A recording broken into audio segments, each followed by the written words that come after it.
Yeah, it's central. Yeah. Oh, yeah. Central.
Nimekuja hapa Cheblaske, hapa Kilibwoni, hapa Nandi County kukuja kuambieni poleni sana kwa kumpoteza father.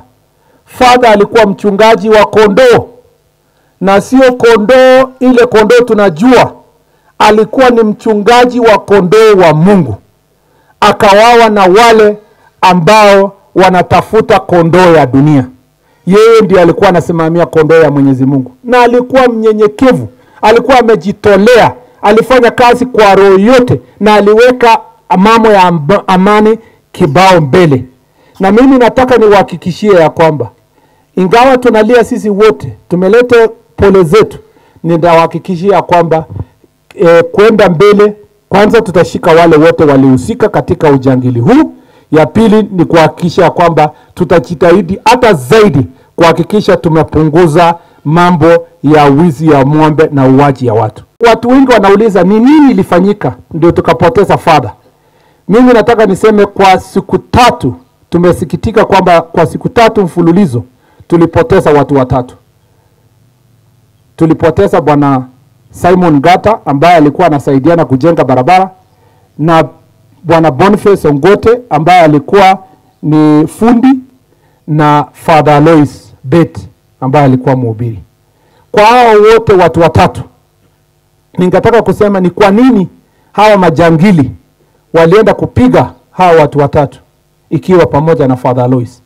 Ni kwa sababu kwa wiki 3 iliyopita askari wetu ama idara ya polisi imeongeza ile operation ya kuondoa wahalifu kutoka sehemu hiyo. Na kwa sababu ya hiyo operation tumeweza kushika watu karibu 4 ambao ni majangili sugu, na wengine 2 wakauawa. Na mmoja wao ndiye alikuwa komanda yao katika sehemu hiyo. Na kwa sababu ya hasira ya wale wengine alishirikiana na hao, wakatoa hiyo hasira ya hiyo operation, wakaenda sasa wanatafuta kila mtu ambaye aswa kama Father Alois amepigwa tu bure kwa sababu amekuwa ni mhubiri wa kuleta amani na ni mtu amekemea mambo ya ujangili ya wizi wa ng'ombe na uwaji wa watu. Father Alois amewawa bure. Amewawa na majangili ambao ni adui ya amani katika sehemu za Kerio Valley. Na mimi nataka niwahakikishie ninyi Wakenya wenzangu ya kwamba kama vile tumedhibiti kupunguza kwa 50% mambo ya banditry katika Kerio Valley, tutajitahidi zaidi kwa miezi ambazo ziko mbele ndio tupeleke 50% hiyo iende ikielekea Suburi, kwa sababu tunataka kumaliza mambo ya uwizi wa ng'ombe. Tunataka kumaliza uwaji ya watu. I also want to request our politicians, you can do politics with all other things. You can do politics with roads, you can do politics with sports, you can do politics with theater, you can do politics with agriculture, you can do politics with other issues. But surely, if you are looking for cheap political scores on the question of banditry in Kenya and terrorism, then you are not fit to be called a leader.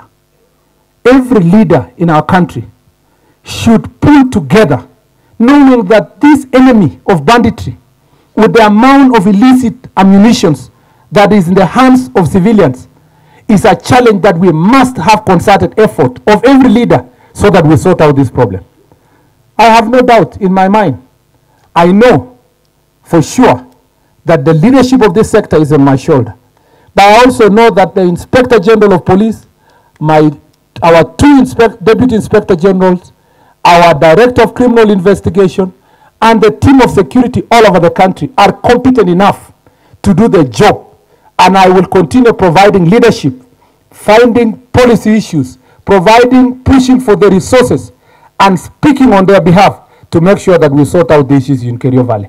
I really wish, and I'm not intending to engage with any leader on sideshows, on politics, on cheap propaganda and cheap scores. What is important for us is to know that people are losing lives because we have a monster that is called banditry, that, thank God, we are bringing it down and we want to eliminate so that our country can be a country of peace. Kwa miaka 2 iliyopita, serikali hii ya Kenya Kwanza, kiongozwa na Mheshimiwa Rais, na sasa imekuwa broad-based government, kiongozwa na Mheshimiwa Rais, imebadilisha sura ya mambo ya banditry kwa Kerio Valley kwa miaka hii 2.5 ambayo ilipita. Tulikuwa na changamoto kubwa sana wakati tulianza, na ilikuwa ni shida kubwa sana, lakini kwa mapenzi ya Mwenyezi Mungu na kwa bidii ya maaskari wetu na pamoja na ushirikiano ya viongozi wa kijamii kama Father Alois, tumeweza kupunguza mambo ya banditry kwa Kenya mzima kwa 70%, hata inaelekea 75%. Na kwa hii Kerio Valley kwa mambo ya banditry, mimi nataka niwahakikishie wa Kenya, kwa sababu ninaona watu wengi sana wanaongea kuhusu idadi ya yale ambayo imefanyika hapa Kerio Valley. Tumepiga hatua kubwa sana kwa kudhibiti hii janga ya wizi wa ng'ombe na uwaji wa watu. Tumedhibiti sana kwa umbali, kiasi kwamba mwaka jana kwa miezi ya kwanza ya 5 ya 2024 tulikuwa na incidences ambayo kwa bahati mbaya tulipoteza watu 66. Kwa miezi hizi 5 ambayo tumefikia kwa mambo ya banditry, hata kama ni kwa uchungu sana tunasikia tulitaka ikuwe 0, lakini imepungua kutoka hiyo 66 mwaka jana imefika watu 22. Na hiyo si kwamba ati tunafurahia. Tunataka kuhakikisha kwamba tumefika 0 kwa ile kazi tunafanya. Kwa yale ambayo imefanyika hapa Kerio Valley, wacha niwahakikishie, sehemu ya Kerio Valley kubwa ambayo wananchi hawakuwa wanaenda shule, watoto hawaendi shule, watu hawaishi, sasa watu wanaishi, watoto wameenda shule. Huko ukienda Baringo, sehemu karibu yote watu wamerudi kuishi makwao. Imebaki kona moja hapa penye inaitwa Loruk ambayo imetupatia shida kidogo. Hii Kerio Valley yote, upande wa Kerio Valley sub county, Marakwet hapa mpaka Tiatich constituency pale, watu wanaishi kwao, except hapo hiyo kona ambayo niliwaambia Endo ward, kwa kona pale ya locations 2-3 ikipakana na West Pokot na pale Tiatich constituency.